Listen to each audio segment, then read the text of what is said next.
अस्सलाम वालेकुम। डॉक्टर अमजद चीमा अपने यूट्यूब चैनल के साथ हाजिर है फैसलाबाद से। इस वक्त फैसलाबाद में वर्कर कन्वेंशन धरने के हवाले से, लॉन्ग मार्च के हवाले से किया जा रहा है। असद उमर पाकिस्तान तहरीक इंसाफ के जनरल सेक्रेटरी और उमर यूब इस वक्त स्टेज पे आ चुके हैं पाकिस्तान तहरीक इंसाफ के वर्कर के मोटिवेशन के लिए। इस वक्त हमारे पास मोटिवेटेड नौजवान खड़े हुए हैं, बहादुर नौजवान खड़े हुए हैं। आइए इनसे बात करते हैं। आप लॉन्ग मार्च के हवाले से आज की जो तैयारी हो रही है किस तरह मुतमिन है?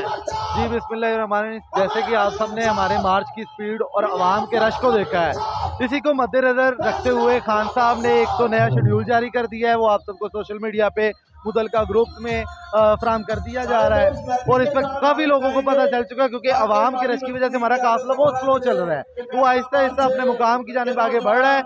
और बाकी की जो फैसलाबाद सिटी को हमें पहले 4 तारीख मिली थी लॉन्ग मार्च में शिरकत के लिए, उसके हवाले से आज असद उमर साहब ने स्पेशल खिताब करना है, जिसमें हम सबको पूरे फैसलाबाद को बताएंगे कि हमारा अगला लाएअमल क्या होगा और आगे हमने किस प्लान के साथ चलना है। आप ये बताएं कि जो इस वक्त लॉन्ग मार्च चल रहा है जीटी रोड पे, बहुत ज़्यादा तादाद में लोग शामिल हो चुके हैं, तो वहाँ पर नौजवानों का अमल दखल बहुत। फैसलाबाद डिवीजन के नौजवान कैसे हैं? जी फैसलाबाद आप सबको पता है लायलपुर है, यहाँ पे देसी लोग रहते हैं और देसी बहुत पुराने कहते हैं देसी मजबूत होंगे रहे, तो ये मजबूत लोग हैं, खान को पसंद करते हैं। और काफ़ी हद तक जो खान साहब की 26 साल स्ट्रगल है, उन्होंने अवाम में इतना का शऊर पैदा कर दिया कि उन्हें जोर दिखाने की जरूरत नहीं पड़ती, खुद ब खुद निकलता है। और आगे इंशाल्लाह जैसे ही हमारी डेट फाइनल अनाउंस होती है और इस्लामाबाद हम पहुंचेंगे तो आप देखेंगे किसी को बताने की जरूरत नहीं पड़ेगी कि हम खान साहब के साथ खड़े हैं। और ये जो इम्पोर्टेड गवर्नमेंट हम पर मुसल्लत हुई है उसको हम रिजेक्ट करके और अपने हक में फैसला लेकर आएंगे। ये सारी दुनिया गवाह है। आज आप डेट देख लें, टाइम देख लें, मेरा नोट कर लें। हम अपने नए इलेक्शन की डेट और इस इम्पोर्टेड हुकूमत को कुर्सी से उतार कर वापस आएंगे और जोश जुनून का जज्बा आपको वहाँ पे नजर आ जाएगा जब हम उनके शैलों के आगे खड़े होंगे।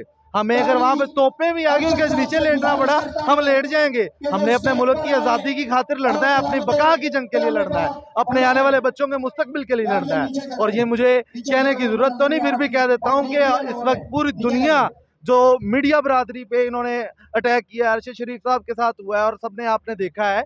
इस वक्त ये जितना मर्जी को चैनल्स को बैन कर लें, जितनी मर्जी ARY या मुख्तलिफ चैनल्स की ये फ्रीक्वेंसीज को बैन कर दें, अगर ये इस बात पे मजबूर ना हुए कि इन्हें चलानी पड़ी, तो आप मेरा नाम बदल दीजिएगा। पूरी दुनिया, पूरा मीडिया, पूरा वर्ल्ड खान साहब के साथ और उनकी कवरेज कर रही है कि कैसे रोक सकते हैं। ये फैसलाबादी नौजवान है जी, पुरजोश हैं लॉन्ग मार्च में शामिल होने के लिए। इसी के साथ नई वीडियो के साथ हाजिर होंगे इंशाल्लाह। अल्लाह हाफिज़।